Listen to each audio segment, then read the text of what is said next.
We ready? We ready? Hold on. Oh, see, here I was ready to go. Put that in the record. Doesn't happen often. Popping up in all that we're all, What's that? it's been a while since we've all. Since we've had 5 people here. Yeah. Yeah. It has. It's nice. Yeah, now I can go more often. Yes, welcome, Charlene. Thank you. We'll do that. Mike wants to officially do it in a minute That's right. on the side. Well, Ready. You were. All right. Welcome, everyone, and our guest to today's Planning Commission meeting for Hyde Park City. Today is September 17th, 2025, and we are grateful for your being here. Recognize that currently all of the planning commissioners are here, which hasn't happened in a while. And we'd also like to recognize that we have a new planning commissioner, Commissioner Williams. How does that feel? Commissioner Williams. Charlene Williams is our new commissioner, first time here. And she's done all the training to vote. So we're good to go with that. So we will continue on.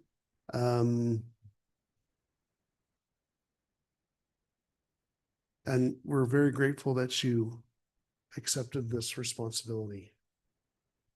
And we know that it may be just for a short time. And we'll see how that works out. thank you. So we'll wish you the best in that too. All right.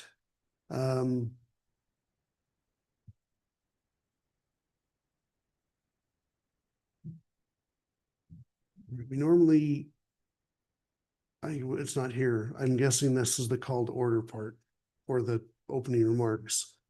But Ned, would you be kind enough to lead us in either a thought or prayer and then the Pledge of Allegiance? I would be kind enough to do that. Thank you very much. I should have done that prior. I apologize. No problem. Our dear Father in heaven, we're grateful unto thee for our many blessings. We're grateful for the freedoms we enjoy and the comforts we enjoy. We're thankful to live in this community and for all the great people that live around us and are such great neighbors. We ask thy spirit will be with us now in this planning and zoning meeting, that we can discuss those things that are important to the city. Help us to, as members of the commission, be able to understand and know what the city would like us, city population in general would like for their future city.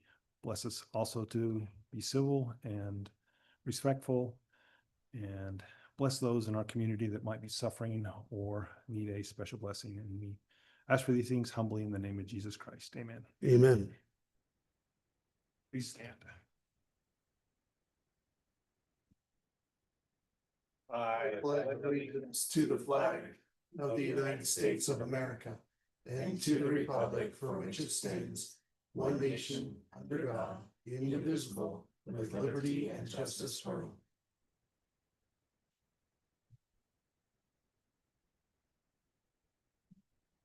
All right.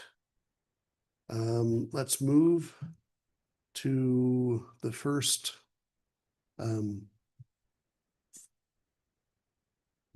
what I'm seeing things out of the corner of my eye. Sorry. I was telling Marcus, nice setup out there. Move to the approval of the minutes from September 3rd, 2025. And were there any corrections or discussion that was needed on those? I didn't see anything No, that no. I didn't remember. I And I know submitted that mine. you weren't here, but you're welcome to vote for this also. So, I was here just out there. okay. All right. I'll make a motion to approve those minutes from All right. September 3rd. We have a motion I'll second that. and a second to approve the minutes from this September 3rd meeting as they stand. Any further discussion? all those in favor of approving the minutes from September 3rd as they are, say aye. Aye. Any opposed, say nay. All right.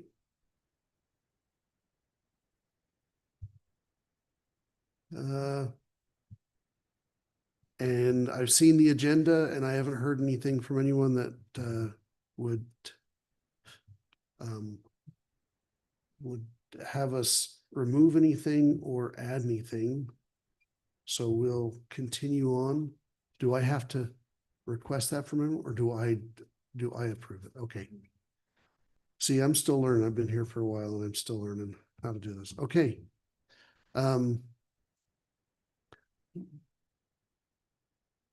Ms. Layton, would you please provide us a planning staff report? So is this close enough? I'll use all of them. The update that I have for you is that I have 2 folks that have submitted to me their Open and Public Meetings Act certificate. So thank you for doing that. If the rest of you could do that, that'd be great to be in compliance with state code.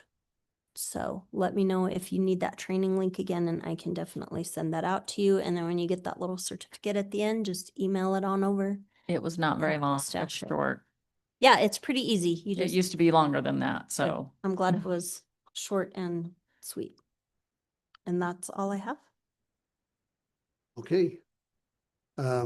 We don't have any action items. We do have some discussion items. And excuse me. Those are just to discuss amongst ourselves. I think we've talked about a lot of these already, so they shouldn't be a surprise. I would imagine that once we're done discussing them tonight, we'll have a public hearing on them. Next. We will make sure that we've covered all our bases and take into consideration your comments here tonight. Then we will write up an official red line version and clean copy to send to the city attorney to make sure we're legal. Okay, And then it will come back to you for a public hearing and then to city council for a public hearing. okay. No, Oh. that's good to know the process. Thank you. All right, the first. Do we want to do all of chapter 12 at the same time, or do we want to do them separately, which is easiest? We can do, yeah, if we can go in order, I kind of reviewed them that way. Okay. And it may not make a lot of sense on paper, but they're not in order of importance or alphabetical or anything else. It's just kind of how they ended up. But the first one is revisions to Title 12, Chapter 40. Okay, And these edits are about the DRC. And right now, the changes that we have there are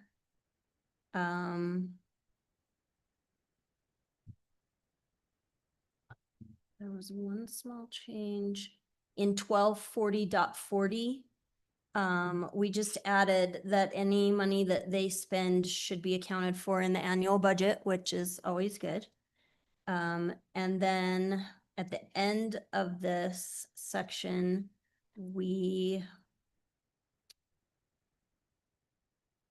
that page. We are striking 124060 record of proceedings where it says the DRC shall keep public record of its proceedings that are filed with the city recorder. We're going to keep our DRC records in the application with which they belong, so that when we go back into the files to find out exactly how we required them to do this, that, or the other, those records will be with the application they pertain to instead of in random city records of just the meeting.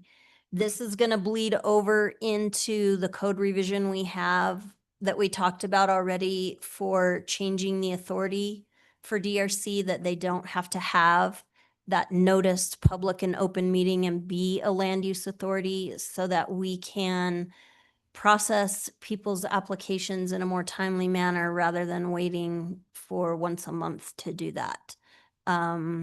Specifically lately with business licenses that require site plan approval, being able to just contact the DRT members that those site plans need recommendations or corrections from, enables us to get those business licenses checked and approved and into the hands of business owners sooner rather than later. So this is one of several changes that will happen in the ordinance that affects DRC particularly. Okay, Do you guys have any questions about that? Hopefully these are all very straightforward and make sense from the conversations that we've had previous to this. okay, so, and also, I think we had an email from Mikkel. I'm sorry? I think we had an email from you discussing the procedure we should take. So I'm gonna make a motion. Except these are discussion items. What's that? Except tonight, they're just discussion items. So normally I would make a motion now, Even before, oh yeah, I and guess that would be then, after her. and Yeah. then we would Get a either get a second second or discuss it Yeah, and debate the motion. and debate the motion rather than just the Q&A ideas. of random whatever. talk in circles. So, Yes, ma'am. yeah, I don't have any problem with this. Does anyone else have any issues? I mean, this sounds like, this is just like what we talked about, I think, a couple weeks ago, so. Mhm. So, This one's great, easy. I mean, I don't have a problem with this, but I just had one question more than anything on the first membership section. I mean, is that membership limited to those people, or could you have other people on it? And did you want it to say, is it limited to these people? You say it'll Yeah. include. So that's my only question. Oh, no, that's interesting. So it's not something we've really considered. The purpose of the DRC is to provide professional and technical advice Right. for the applicants. It's not really to look at, like, explore what ifs or, Right. do things like the planning commission. You look at plans from like a code perspective, but you also look at it as a benefit to the city council the same way. And so this this committee is made up of just the professionals who are looking for exact code compliance. Does it checks the boxes, yes or no? If the city wanted to expand it, I mean, there's nothing that I know of in state code that limits who could be on a development review committee. Right. We're just trying to make life a little easier for, All I'm asking is, would you put a phrase in there that says shall include, and is limited to, or Shall Or you include might at want- least these. at least these, and maybe you would have like a specialist coming on traffic or something like that, or, so. oh, I see what you mean. Yeah, is this a minimum or a maximum or neither? You don't, I think that's what he's asking. Okay, Special. All right. If need be. And also within the codes for the applications for the different types of subdivisions and projects, there are options for the zoning administrator. If we feel like we need a traffic study, we can ask for a professional opinion right, for that. That right. doesn't necessarily have to come from like a DRC member. We can go find a third party outside of our regular process to do those types of reviews. or But we we could could- require the applicant to do the traffic. Right. study. Usually we make the developer do it, but Yeah, But you might want your own to double check them, for example. right. And that happens too. But we could easily, I mean, just say include, but it's not limited to. or yeah, something we like could that. easily, I mean, I'm not saying you need to do that. I just asked the think- question, is it worth it to do this while you're already changing this one this time? That was the only thing I thought of when I read this through this. And Okay, I'm just I'll- leaving it up to you guys, because you're gonna have to deal with it more than I am. I'll think about it a little more. We'll Or throw make it a out to little the note. attorney. Yeah, we'll make a little note that we might include that. I'll discuss it with the attorney. My only concern would be, and I don't have a concern with the current city leadership, but the concern would be you may have a political motivation for somebody like a city council level to try to insert a certain person into the process. Right. And that would be my only reservation for leaving the membership open.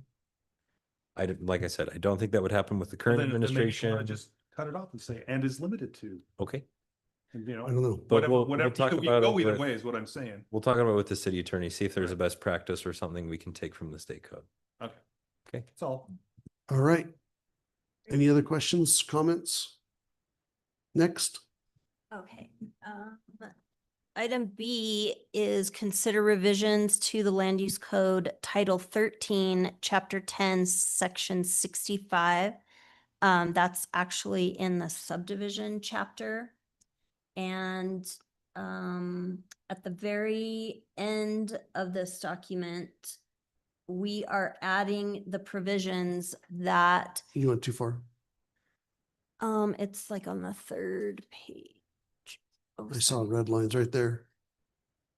Sorry, we should have practiced this. There you go, right there.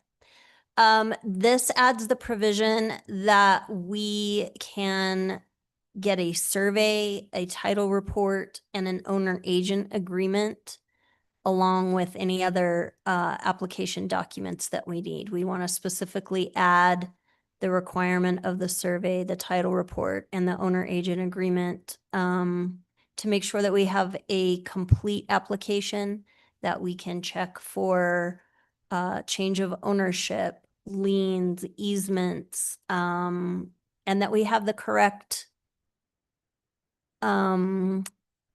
property on the record, that it Description. the legal description comes from a survey and not just some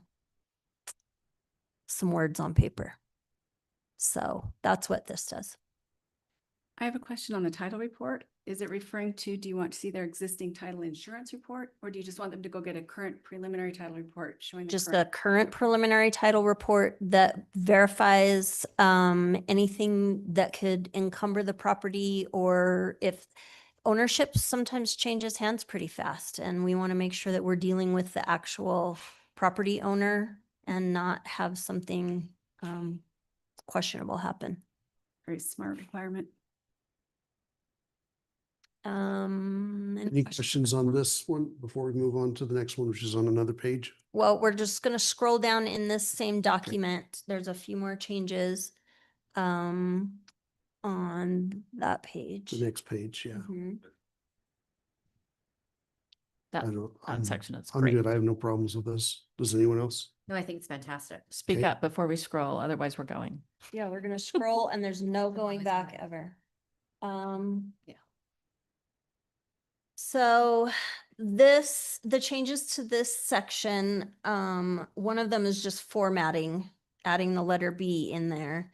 And then item C changes the process. Right now, the process in our code requires us to take payment at the time of application, which means that the applicant is then vested. And that starts a running clock for some of our subdivision applications, single-family home and multifamily developments. That starts that state code of the running clock, and you have 10 days for this and 14 days for that. And so we want to make sure that our applications are complete and that we're not scrambling to get other documents with a clock running. So what this change does is it makes sure that the zoning administrator, their designee, makes sure the application is complete and then requests payment from the applicant. This also prevents people from applying for something and paying for it up front and then finding out it's not a minor subdivision they need, it's actually a major subdivision, or maybe it's just a boundary line adjustment and they got a little bit ahead of the game and now we have to refund someone's money, or they find out that they're not eligible to do the thing and now we have to refund their money. And so this, I think this cleans up our process a little bit, and we're not just taking people's funds without making sure that it's actually for the purpose it's intended. And then, let's see.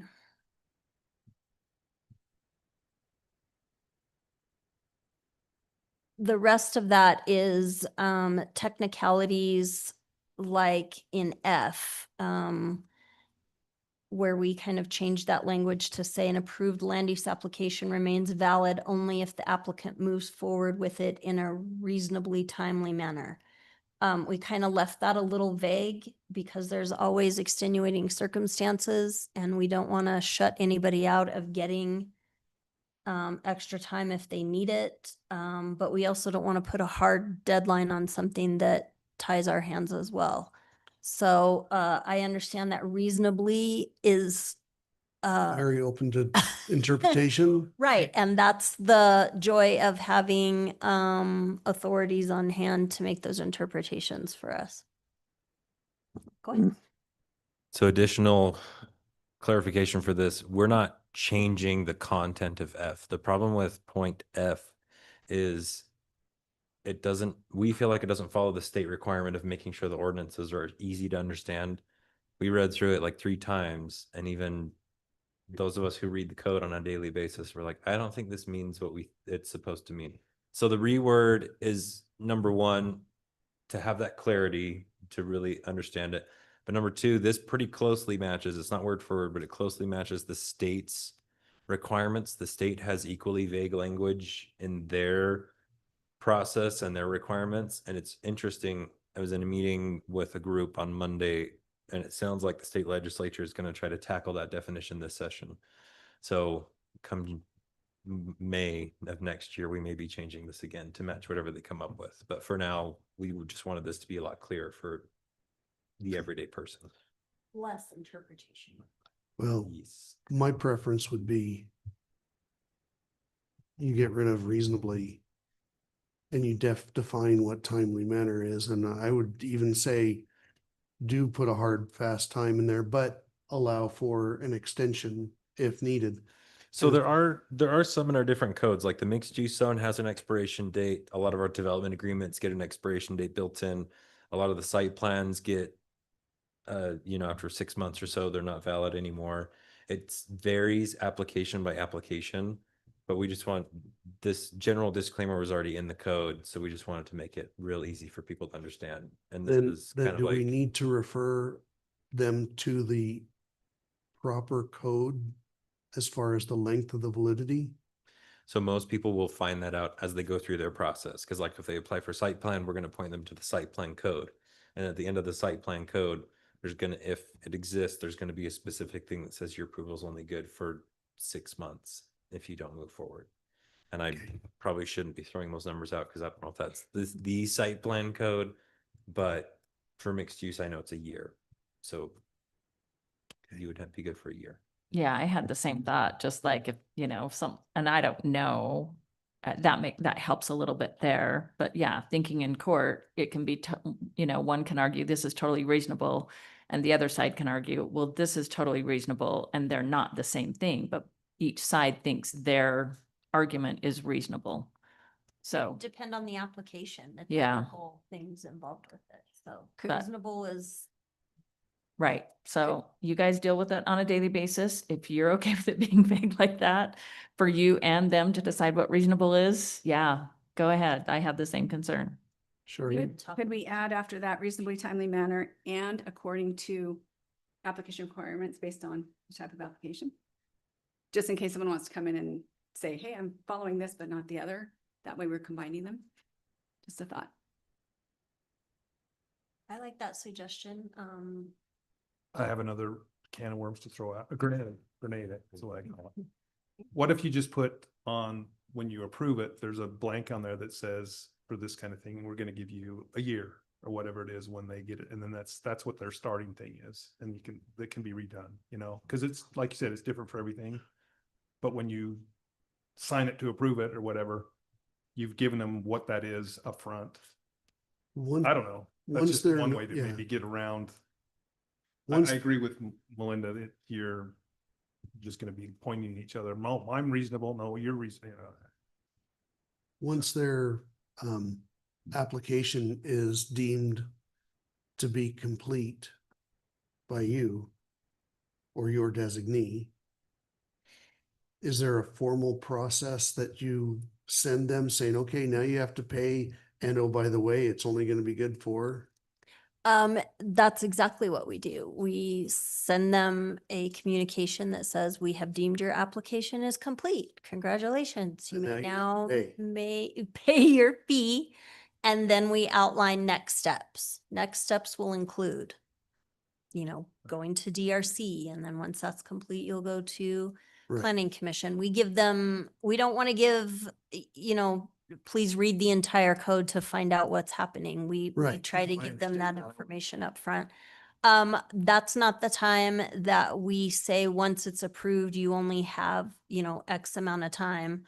But when it comes to final approval, we can definitely add that to their letter that says, code for, if it's a subdivision approval, we can add that you have 1 year to record your final plat. Or, Okay, so I guess now we're looking at two different things. We're looking at the process to get to final approval and then the process to start the project. And there's lots of even- moving even pieces there, for then- these, then the yeah. process to end the project, Mhm. because those are all different. Or the time that's And- required. And the fun part is the state has different timelines depending on what type of development it is. Like a residential, single family, or multifamily development has specific timeframes that we only have so many days to do a review. Right, And then once the review's done, like we can't add new things onto it. And there's a very specific time restraint. And then once that's done, the approval's only good for a certain amount of time. And that's spelled out in state code. But state code is a little less specific on stuff like a large commercial subdivision where we got to figure out where, the giant box stores are going to all be plugging in their utilities, and we got to have them all run a specific water model and other things. So there's some of these approvals can take a year or more to Yeah. do. And so okay, this is kind of like saying, if we're doing that commercial subdivision and we've sent the applicant back all the water info and we're like, yeah, your plan will work, but now we need you to send us all the sewer info so we can make sure that functions. And Okay. then 8 months later, they're like, hey, we're back. We're ready with that sewer info. We can reach out to them and say, okay, your time's up. And then they have to justify what took them so long. okay, Yeah, and I think as long as there's no burden on the city, because for some of those steps, the city doesn't care how long they take from when they submit that application to when they appear before DRC. There's no burden on us. We're not holding anything for them. So I can see how for a lot of those, that doesn't matter. The timely manner can change from application to. Yeah. Yeah. And Yeah. Well- with the state codes being the way that they are and the shifts that are being done, typically you don't have people doing an actual application unless they're serious about it and going to make it through to the end of the process. With the, us having a city planner now and somebody to come in and just bounce ideas off of and have a discussion, that's helps a lot to filter these things. So somebody doesn't get into the system and then realize, oh, we can't do this. And then there's a complicated process to get them uninvested from that. And so this is really the exception, not the rule. Since I've been here, we've only had one project reach out and say, hey, my approval's about to expire. I need to renew that. And they did have a good reason. It was about financing, and they sent us a letter explaining what happened. And we said, yeah, that's a good reason. And so we extended their approval, but this is a pretty rare case for Yes. us. well, I also see a lot of townhomes that have been approved and then not seen a lot of Well, work, or but- then I see for sale signs on the property saying, hey, we're selling this as a project, as a development. Mhm, right, but a lot of those things that got approved with some conditions to upgrade some engineering. So right now, most of those applications are finishing those little conditions that we put on them. So they're still making reasonable progress. And they're no longer subject to this, are they? I mean, isn't it? No, don't they they have would their be s- own timeline. They would be subject to the expiration dates in the mixed use zone, Yeah. whatever zone they were attached to. Okay, Yeah, so they're beyond this step. okay. Yeah. We beat this pretty good. All right, you sold me. Okay. We beat this well, hard enough. I think so. Are you satisfied? Yes. Okay. All right, Great. Okay, we are moving on to item C.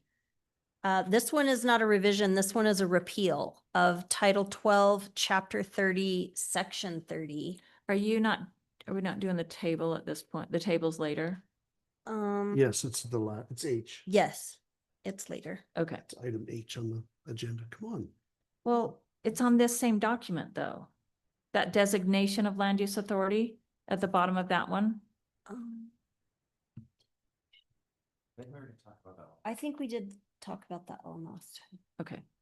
So just to Yeah. clarify, we don't have a local appeal authority anymore. Like we had Brent Kelly or we had, So now it's still a local person, but it's a professional attorney. So we've contracted with a land use attorney in Logan to be the appeal authority. And the reason for doing that is it's nice to have a local person who knows a lot about our history and everything, but really what the appeal comes down to is the city code robust enough to justify the decision that we have made? And so the state standard is to have a attorney, an actual professional attorney who's not affiliated with either party to do the appeal process. so is he the hearing officer that's listed in this table under appeal authority? Or what's that title for a local attorney? So that would be appeal authority. Hearing officer, I think when we only have a hearing officer. Sorry, at the bottom of this document that we were just in, Yes. Yeah. under appeal authority, Oh, yep. The district court.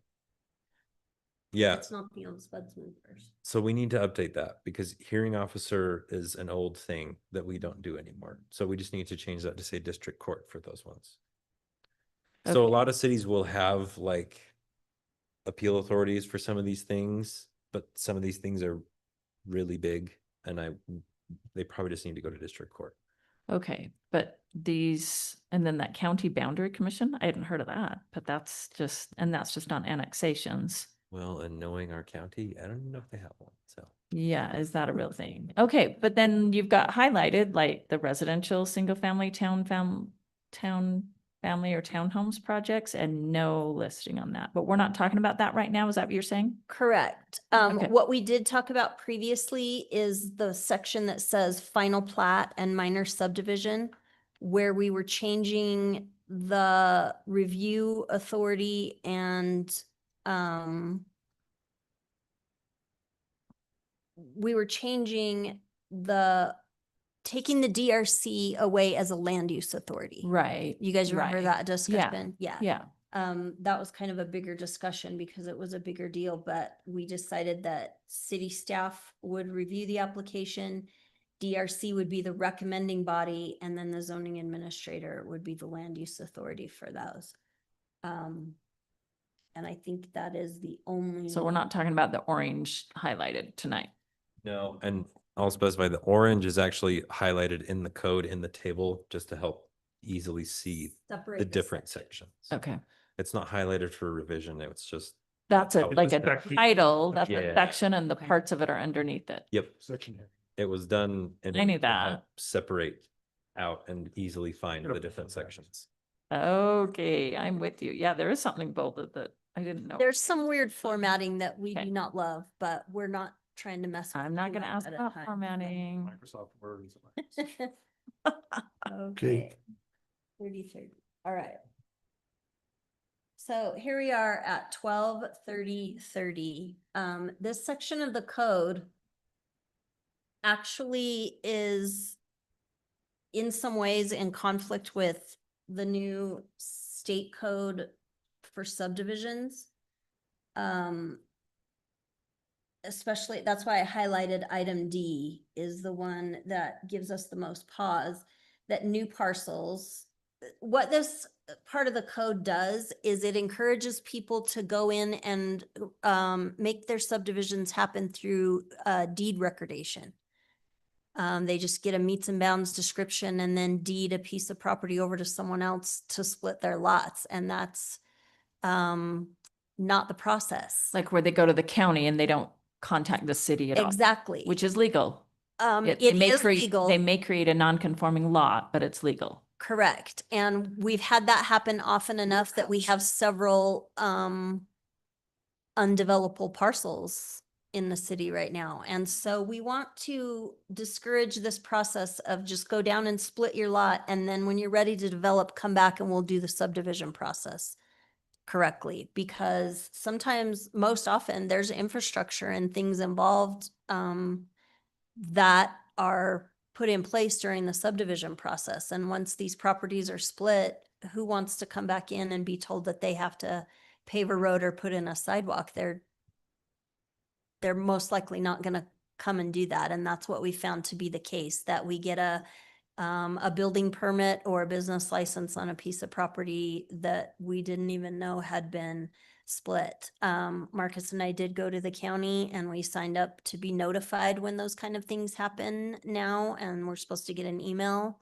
when a deed is recorded in that way. And Right, but the county has told us that they're not gonna stop doing it because they're Right, not gonna but at go to least each they're city and getting check us- everybody's code. right, at least they're letting us know. And then the state code over boundary line adjustments now says that you have to get your municipality's sign off before Okay. your boundary line adjustment or your lot line adjustment can go through. So things are getting better. But this part of our code encourages people to create lots that end up being undevelopable or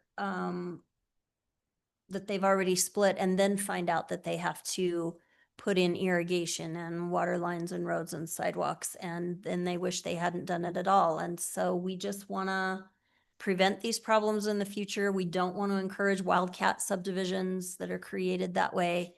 And that's what we call them in Arizona. Is that not what you call them here? Oh, sorry. We believe you. Anyway. Maybe you should call it that here. I understood. what you were saying. We ended up with a lot of subdivisions that didn't have any kind of infrastructure because you just go down and split and split and split and with no oversight. So what we want to do is just repeal this whole section and leave it as reserved. This whole section as in all of D. A, B, C, D, E, and F. It's fairly new. I think Mark Lynn made this like 5 years ago. Okay, so I have an Kind of. example of this. So just up the street, we have Marla Thomas. She has a few acres. She's got horse property in back. She made it to 100 and passed away. Her kids now have the house. I think one of her grandkids are going to buy it. Her neighbor across the street has the horse in back. Right. And so Maureen is the neighbor.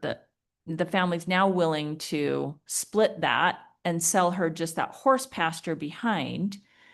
And so she was asking me about it. I said, yeah, you can do that. But because you don't, even if they give you like the road to it, that dirt road on the side of the house to access, you don't really have enough frontage. So you'll be creating a non-conforming lot, which if all you care about is keeping a horse back there, may be fine for you. There's a shed there, so you can update that shed. You can't make it any bigger. Is that correct? Like she couldn't increase the footprint of the shed. She could redo it with the same. She's like, well, no, because I do want to put a new shed on there and I do want to make a bigger one. I said, I don't think you'll be able to do that. Correct. You can't improve a non-conforming lot. Or Yeah. parcel. Does she have property that butts up against this lot? No, Her no. property's not Her- adjoining. Hers is across the street. Or is it Yeah. not adjoining? Okay, so Yeah. that becomes an issue then. Yeah. So really, there isn't a way for her to get this horse property. Well, and there's have always it- a way. There's always a way. You just need to do it the right way. Whether it comes down to a rezone, whether it comes down to Just a a rental? minor subdivision, whether it comes down to a easement for use or something like that. There's lots of ways for property owners to do the thing they want to do. We just want to do it the right way, where they're not creating landlocked parcels or parcels that can't be developed. And we certainly don't want to have provisions in our code that encourages them to not do them the right way. Yeah, I feel like if she didn't, all it would be is an easement and then it would be a landlocked parcel. So she really does need the frontage, right?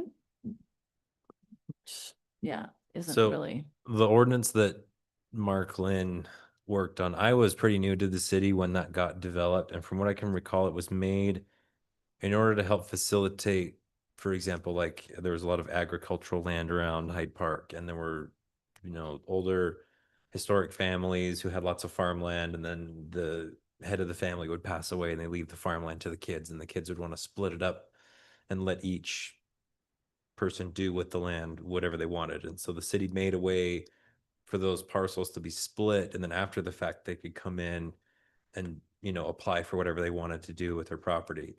Now, the problem that we found is, since this has happened a handful of times and we've have these things just occurring around the city, they cause way more problems than you think, because sometimes they're splitting off pieces of property that were already included in existing subdivisions. A lot of the times there's severe lack of infrastructure, and then the parcels get sold and somebody walks up and says, I want a building permit. And we say, well, you can't, because that parcel was illegally subdivided. So now you, Mr. New Property Owner, are in charge of paying hundreds of thousands of dollars for all this infrastructure when you just paid hundreds of thousands of dollars for the property. You thought you could build on right away. Right. And so it helps out the residents more than anything else. A lot of people think it's the government just being nitpicky, but a lot of this ends up helping people who are trying to acquire property to do something with in the city. Instead of buyer beware. Yeah. Our intention is also to modify the minor subdivision process so that it covers this kind of situation. Where if you do have a big parcel of land that maybe doesn't need any improvements at this time, and you just want to split it for inheritance purposes or gift purposes or what have you, we want to modify our minor subdivisions so that it would work this way and still give people parcels of land that are developable, It's fun. but that don't require so much infrastructure or so much paperwork. And so we're creating an alternative for this Okay. that I think will be much better. So we're not just striking it and never talking about it again. We're actually gonna make a way for this to work better.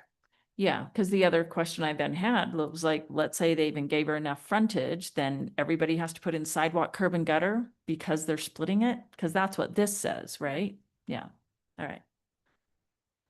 I'll tell her to come in. I know, I'll tell her to come in again. So She loves you guys, even though her face doesn't show it. any concerns or reservations with repealing something instead of just revising it? Particularly this section of code? What gets followed in the meantime?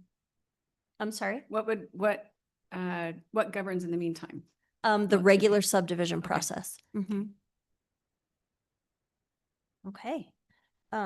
Let's see, now we're at Title 12, Chapter 30, Section 190. I believe so. ADUs. 12, 30, 190. Okay, that worked out nice.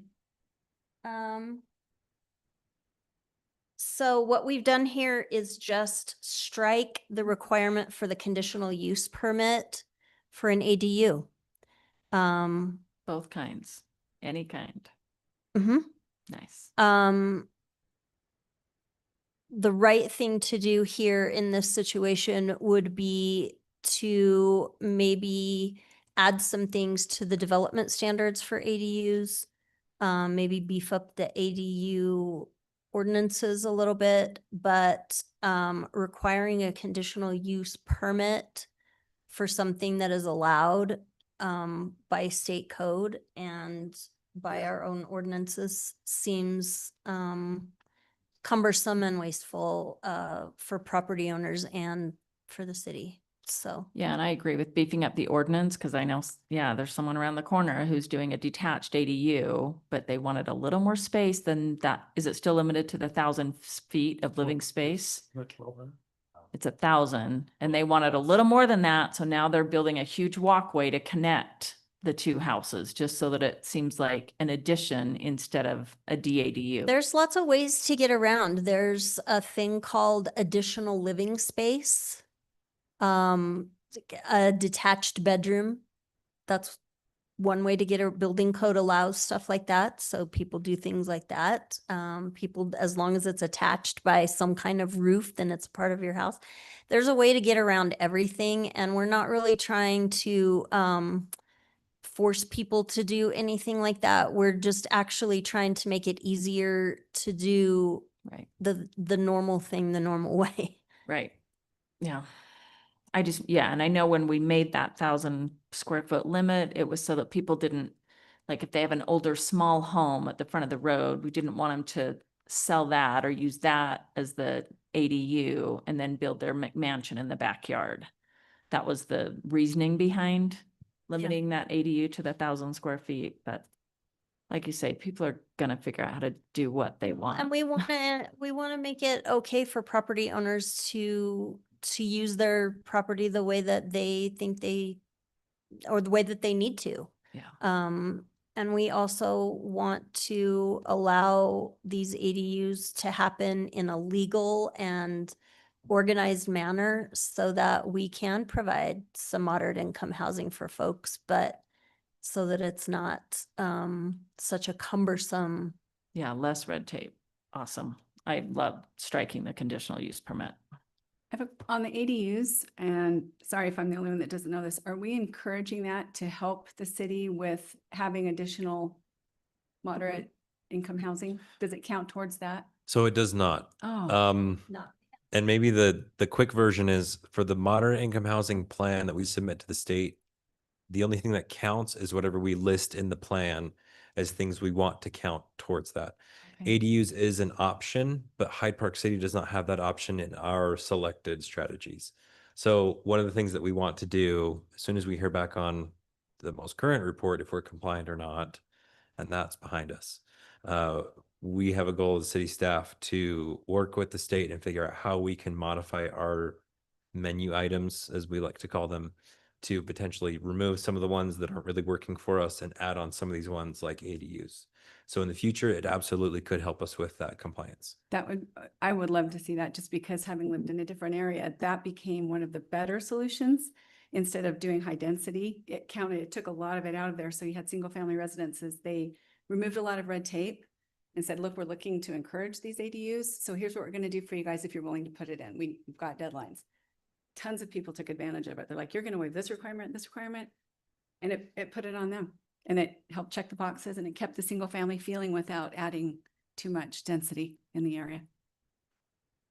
yeah, I still like relate when I was in the office and a guy called in and was complaining about his neighbor that he thought might do one of these ADUs, a detached one, and he was asking about it, and he was pretty upset about it changing the whole feel of the neighborhood and what's it going to do and what's going to happen. I tried to explain things and talk him down, and he was like, okay, I think I get it. And then about 5 minutes later, he called me back again. And he said, what if I want to do one of these? And it usually keeps a better feel. It's on a property where you've got a principal resident, it's a primary residence for somebody. And so if you've got a primary resident, they're very responsible who they put on their property, more Yeah. so than more transitory types of housing rentals. And a clarification, ADUs are only considered valid ADUs if the property owner lives in the primary residence, Okay, good. or at least on the property. So the primary owner could go live back in the ADU and rent out their big house in front, but the primary owner has to live on the property for it to count as a valid ADU. That's a good requirement. Do you know in where you live, did they divide the property? Mm-mm. Okay, Nope. so the owner owned The both. whole thing, yeah. Okay. And They that's- tried starting to add one from the state, was trying to override local for a while, and it just caused chaos, saying, yes, you can subdivide. And they're like, well, wait, well, then what about the parking? And when you go to buy that principal residence, they may not want to have a different owner in their backyard. Right. So that got pulled back really fast. Okay. Okay. All right, we are on to item E. That is. Sorry, back on that one. You say may be allowed. Is there a reason we have may on that? Accessory dwelling units may be allowed? Do we not just say they are allowed on line 2 of A? They may be allowed if they meet all of the conditions. Okay, In the fine. development In the code. standards. Okay. Like setbacks and size requirements and things like that. Okay. Otherwise, they're not like your friends. Your friends. All right, I'm done. Okay. Sorry, I really will. All right, now item E. This is Title 12, Chapter 10 again. We're down to the very bottom of the page where the break is a little higher, right where the break is. Perfect. 121060 is where we're at. Site plans shall be required for any of the following uses unless expressly exempted from such requirement by another provision of this title. What we're changing here is we're striking the word multifamily from residential use and making sure that all residential use has some kind of site plan. As you well know, building permits come in with a site plan. And as they should. This just makes sure that all of our uses are getting a site plan looked at as part of the approval process. Our intent is not to make every residence go through DRC to get their site plan reviewed and approved. However, there are some developments with infill and slopes and drainage and stormwater, et cetera, that may need a better review than just your basic building permit site plan review. And so we want to be able to give them that deeper review if needed. This little small change just allows us to require site plan for single family homes for, you always do. But this is just making sure that land use code is reflecting that. So are there some uses we don't require a site plan for? Single family homes. But we're saying any residential use. What? We will now. Yeah. What about the one idea I had, do you need to, because I always help review the site plans when they came in before you got here. Sometimes they would, like an accessory building. And then they wouldn't, and we couldn't check it unless we went back to them and said, hey, you got to give us some. We need a site plan. But I don't see accessory building listed on your thing. Do you want to include that? That would be the residential use. Oh, residential. Yes, it would be an Okay. accessory to the residential use. So when it's time to do your ADU, we're gonna need a site plan so that we can see where on the property you're putting this ADU and does it meet setbacks and is it, providing the parking, et cetera, et cetera. So, nowhere in our land use code did it say that single family homes and ADUs and accessory structures have to provide that site plan, even though you're not, you can't approve a building permit without reviewing the site plan. So this just allows land use code to say that all of these uses require that site plan. So why not just say all uses? Instead of We didn't listing out want the to, 5. I didn't want to overstep and add all kinds of verbiage when I could just strike the word multifamily. Okay. I want to make some changes, but I don't want to make sweeping changes, not yet. So it's this is syncing the language to match what's actually happening. Yes, ma'am, exactly. Do you need to include like churches and parks or anything like? Institutional. I guess Institutional. that's not listed on here. You're right, it's not. Good catch, Ned. What's number 6? 1 point so. Oh, you're right. It is, is 6 on there? There's no 6 listed. I think I looked it up and that is the last one because on this They got document, it says and I think the next one is institutional. I think I did look that up, like, and what? That's not a complete. Oh, sentence. did we not go all the way down the page on that? And so I think it is institutional. You look at, the next one's the professional use, industrial or warehouse use, manufacturing. The next. And then it says 5 says. Right, but if you look And- in our, Oh, in our and- existing, And. in our existing code, like they copied part of this out of our Okay, I was code. missing whatever came out. But of in it. the whole code, what does it say, Marcus? You just cut and paste. Faster, faster. Part of it. Number 6 says any institutional use. So it's, Look at you predicting that. You were- Good catch. well, and maybe we I thought you update were gonna that have to a say gotcha moment. public or institutional to match our public institutional zone. I like it. Yeah. Okay, make sure you use. Love that. Good call. Okay, Good job, Ned. Now we're at F 12, 10, 35, which is at the top of that range.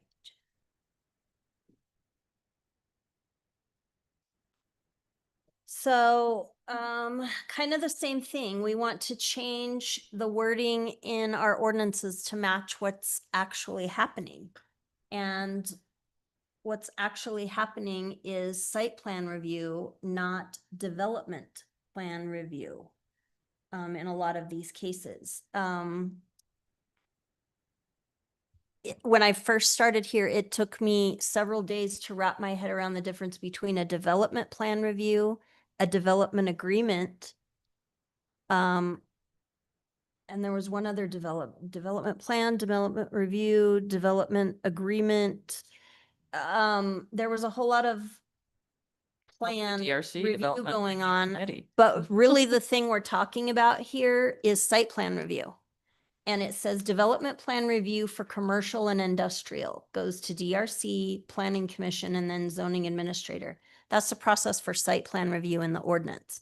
When you pull up the ordinance 12-1060 that talks about site plan review, it says a site plan shall be required for any of the following uses unless expressly exempt from such requirement by any provision of this title, and it lists all those uses. So this is making sure that 12-1035 reflects what we're actually doing, which is site plan review, not development plan review. So we're gonna just change the wording on that to say site plan review and then remove commercial and industrial. And then the site plan review ordinance will tell you all the uses that it's for.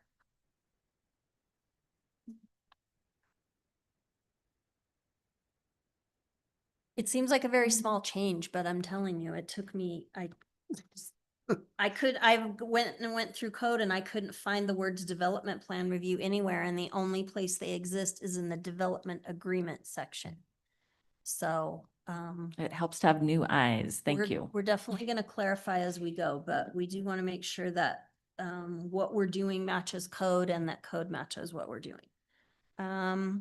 Okay, that was 12-1035. Now we're at 12-10 section 40, which is just the next little section right there. This is just another section of code that speaks to applications requiring a title report, a survey, and an owner agent agreement. And the fact that we're going to wait to pay our fees until after the applications have been determined to be complete. So this is the land use side of that, where before we were talking about the subdivision side of that kind of. So this is just the other place in code where that's talked about. All right, let's go to the land use table.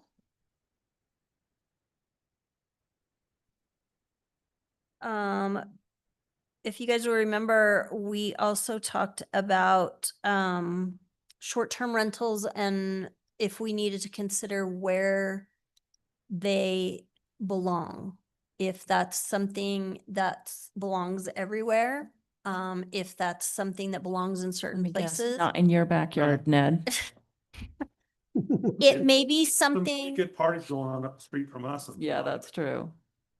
So there's things to consider, right? When Right. it comes to short-term yeah. rentals, and just because you're not a resort community doesn't mean you're not going to deal with that at some Right. point. And so we can definitely sit down and decide if short-term rental is something that needs its own zoning, that you have to have an overlay for it, and you come in and get a rezone for short-term rental overlay for your property, or if it's something that we determine is a wide swath overlay that, you know, as a community, we decide this is the part of town where short-term rentals go.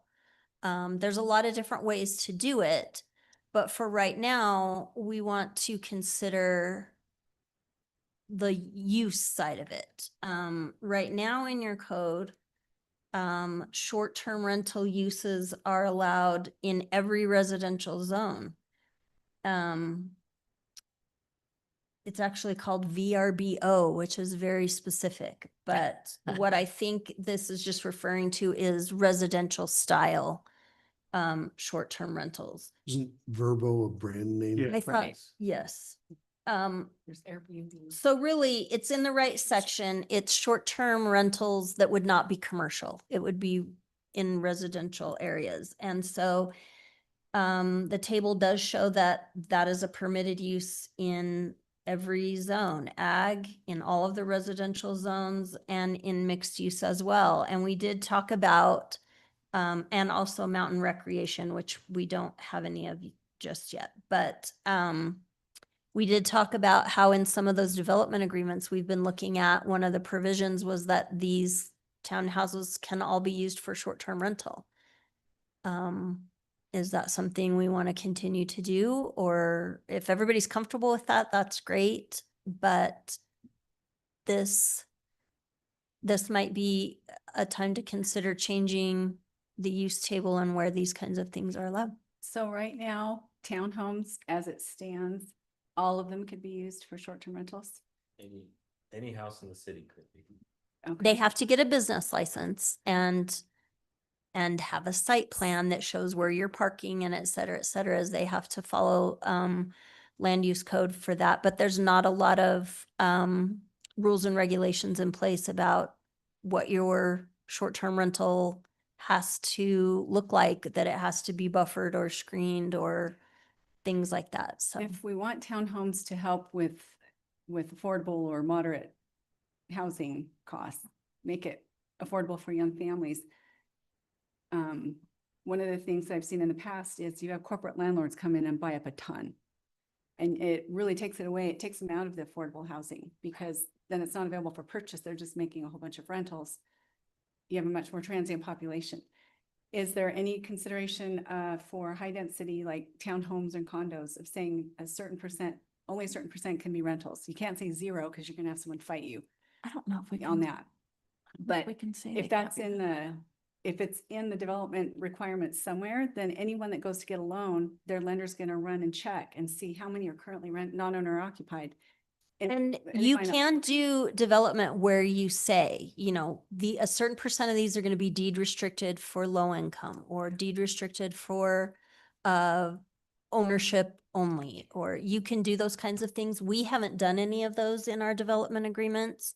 And so we don't have any that exist that way through any kind of restriction. Okay, The only tool we really have right now is this land use table. And if we need to consider some changes to that, then we're open for that discussion. So my daughter does live in a resort town and they have limited theirs, almost like we have alcohol licenses. They just allow so many. And so if you're in, you're in. If you don't use it for a couple of years that way, then it expires and someone else can jump in. But there's a limited number that can exist in the city. So that would be another way to limit it. There are definitely lots of different ways you can write your short-term rental ordinance. There's a lot of legal implications. There's state law, there's federal law, there's HOA considerations. Writing a big ordinance will take some doing, and we can definitely do that. At this moment in time, the easiest and quickest discussion, if you do desire to make changes, is to the use table itself, to be followed by a rewrite of the short-term rental ordinance. We tried to write one of those. We brought in the guy from Bear Lake or started It's with very his because complicated. theirs was, they had so many and they dealt with it so much. That was a big Mhm. mess. I don't think we ever passed anything. You else? We did pass something.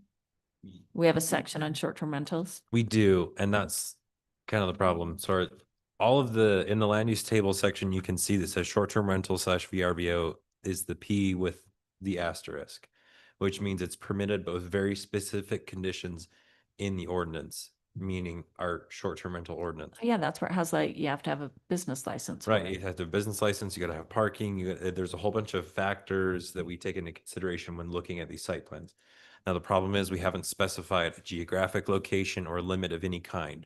Right. So in theory, if every person in the town decided to line up outside the city tomorrow and hand in their application for short-term rentals, there's nothing stopping us except site plan requirements from saying yes. Right. So what we're proposing is, let's maybe change that P asterisk P star to say something different until we can modify that ordinance and What put does some P guardrails star on it. mean? Permitted to- under. Under certain circumstances or? conditions. Right. Okay, Subject to the short-term rental ordinance that's in place currently. yeah. It's Correct. basically conditional use permit without the Without government the permit. oversight. So maybe just in Ned's backyard for now, and then later we can update it. Put it in his house. They Yeah. need bigger speakers is all I can say because they're only 2 blocks away and I can barely hear it. Well, good, because we hear all the parties in this basement at my house. I know. Um,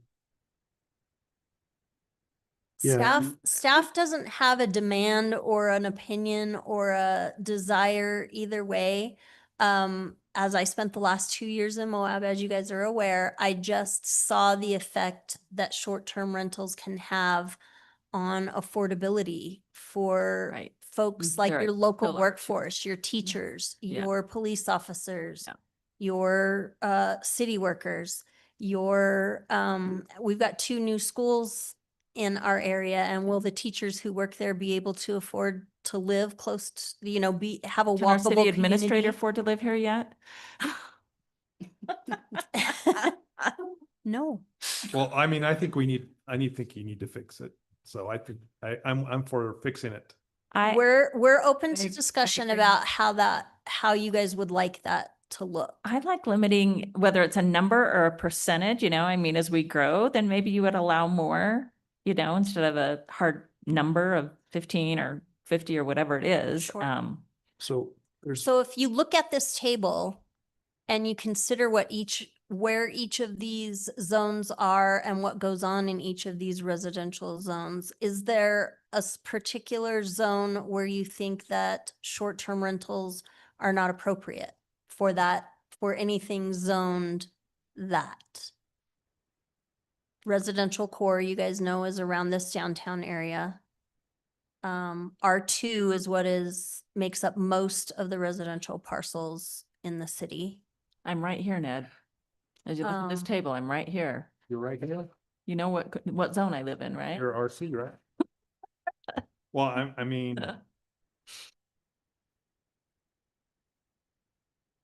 I don't mind having it I mean, be with it's the where, asterisk.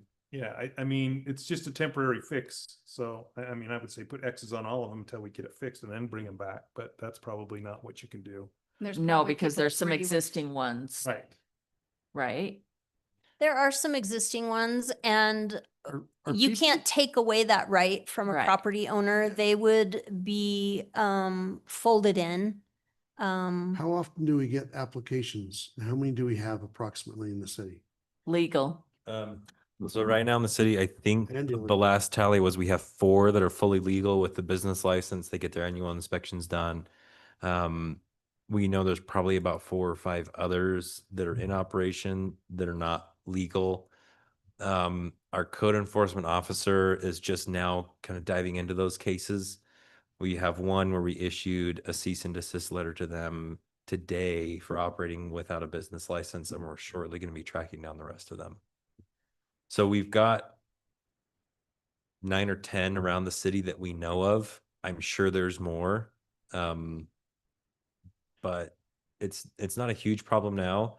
We're trying to get ahead of it before it becomes a problem. So this is a perfect time to do it. Yeah. Before it's, Well, I can tell you that I know it's not for the next few years, but there's this big event that's going to be happening in Utah in the wintertime in a bunch of years.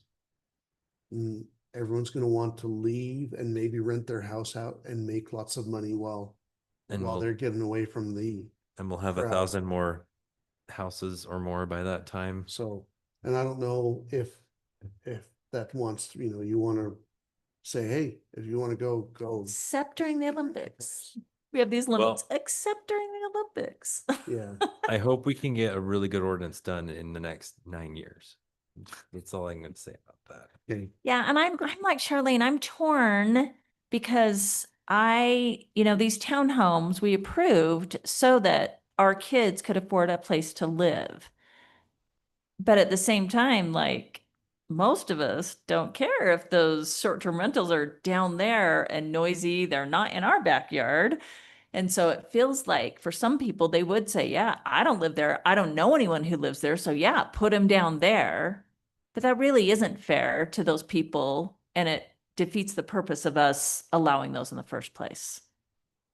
Well, I think if they're violating regular noise ordinances, then we have other ways Mhm.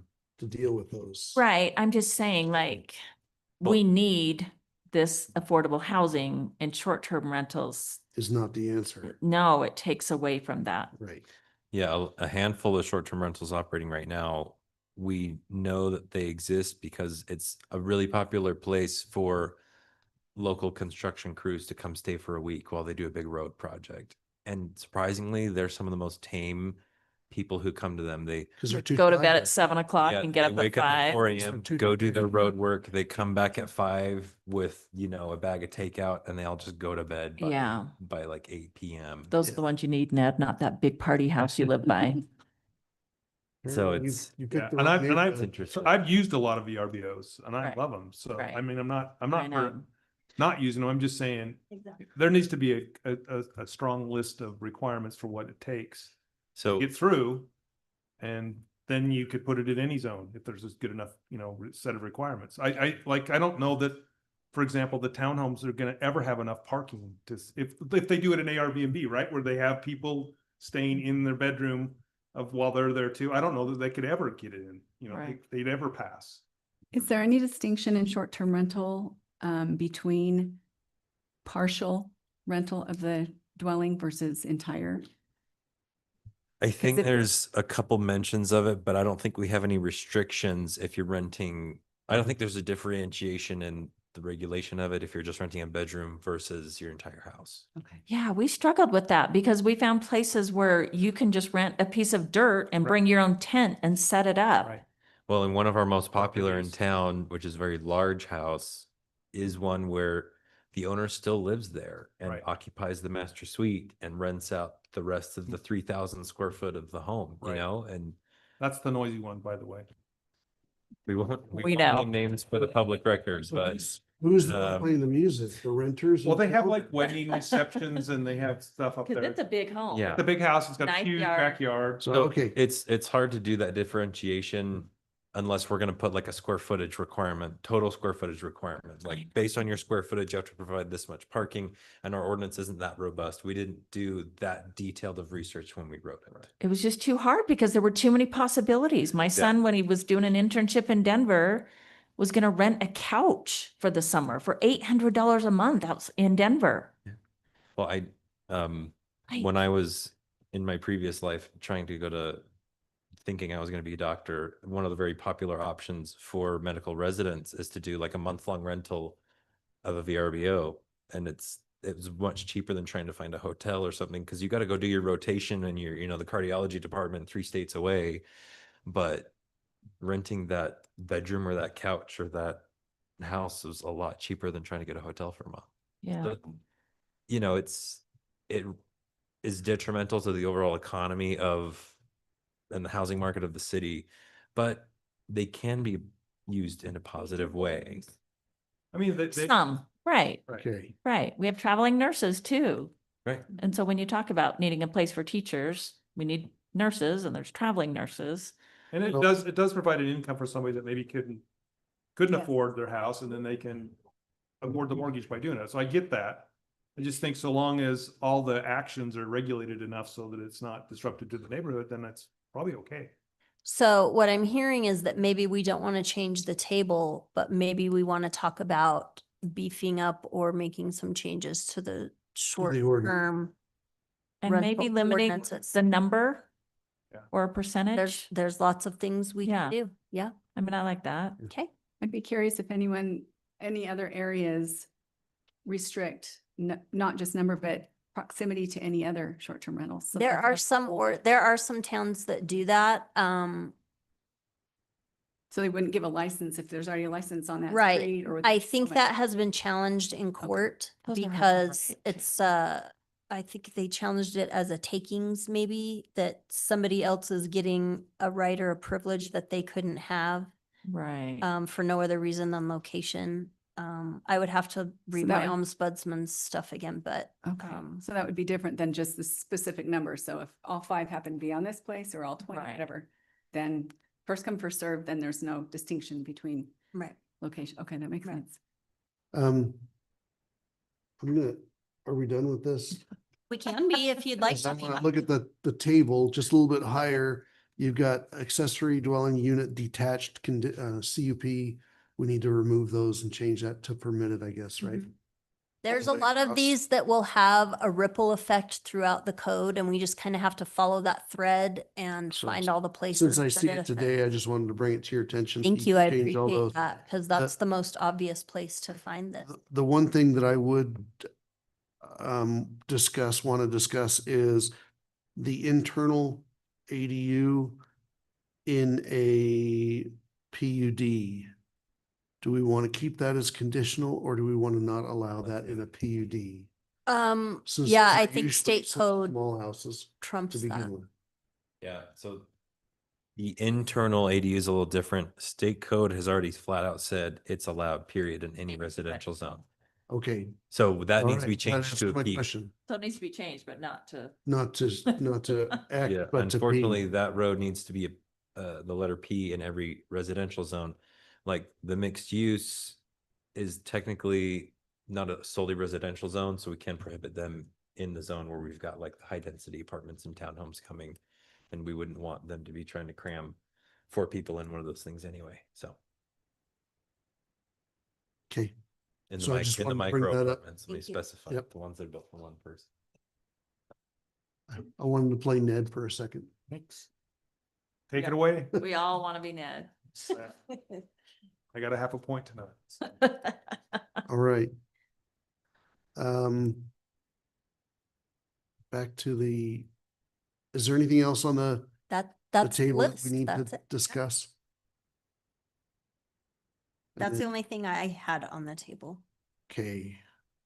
And the agenda, I think that was the last thing, right? It is. There was Okay. something about future Berry Hollow thing. Do we talk about it? Or are you just like warning us or Uh, something? Yeah, it is. Gone that week?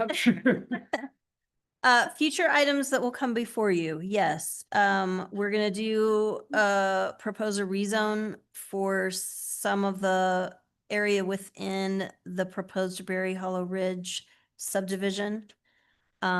Those parcels were created through that process we talked about of the deed recordation. The zoning wasn't verified before the deeds were recorded, and then it left little triangles of agricultural land in the middle of an R2 zone. So we have to Where- correct that. Where is it? Can you show us exactly? 7th East, You knew they were gonna ask. Good job. right by the Autobahn, just the new Autobahn. The Autobahn. Oh, it's Reed's new subdivision? Yes. Mhm. Yeah, so I'm pulling up right now to kind of explain the problem, and you'll see it. It'll be really obvious and really clear as soon as I turn on the zoning layer. So that's your problem. Midway through the subdivision process, Mr. Elder did a boundary line adjustment with his neighbor. And so now there's these 2 triangles that are the wrong zone. And the other thing that the city missed is he never rezoned the half of his property that's going to be converted into a new building lot. So we're running him through the rezone process to get those adjusted to R2 so that the new lots being created by the subdivision conform to that zoning. Okay. All right. So we're still just in the phase 1 stuff that he brought in over here on this side of the road, right? Yeah, so his phase 1 got approved. Right, but that's what we're fixing is the phase 1 stuff. Oh, Yeah, when he came in to bring us his final plat, we were like, ooh. Yeah, we're actually creating non-conforming lots in this set. So while he's finishing up the engineering red lines, we're cleaning that up. We're gonna do this rezone so that it's a nice pretty package with a bow on it, ready to get some building lots on it, please. All right. And then I see minor subdivision ordinance. Yep, we're gonna work on that to replace that section Parcel. that we're repealing. Parcel division, Okay. the simple parcel. Um. All right, is there anything else? All we get to vote on is adjourning. I make a motion to adjourn. I second. Now you want to talk about it? No. I did want, I talked to you about it today, talked about the transition zone. We know it's not working the way it is now. Mhm. And I was hoping that we might be able to talk about or get more into depth as far as adding another possibility within that transition zone for a PUD type lots, except without the age requirement. So smaller homes on smaller lots for first-time home buyers. So that we can have, so lots of people can have their kids living closer to them, maybe, hopefully. And I'll make the comment that we've talked about this a few times. I have all the notes from those discussions. Shortly after that discussion, we hired Mikkel, and ever since then, she's been finding He's all been these doing little all sorts pieces of other to fix stuff. for and us. I So as soon appreciate as we everything she get did. these revisions that are needed to the code to clarify the processes, make sure we're following our rules, that is on our list of things to tackle. Okay. All right, who's gonna, I make a motion to adjourn. I second. before we do that, you came tonight. Did you have anything specific you wanted to ask us or talk about? Okay, Great idea. fantastic. I'm sure Good idea. that I can retire then.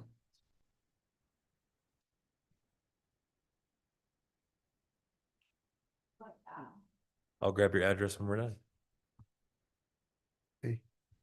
All right. Anything else? You sound like you want to become a member of the planning commission. Okay, You can give Marcus your name too. it's not always this easy. This is easy today. But thank you for coming. Appreciate you being here. And the guy behind you too. He's been here before. Concerned citizen number one. All right, we had a motion, we had a second to adjourn. All in favor, say aye. Aye. Any opposed, say nay. I think I heard Holly say nay, but we wouldn't.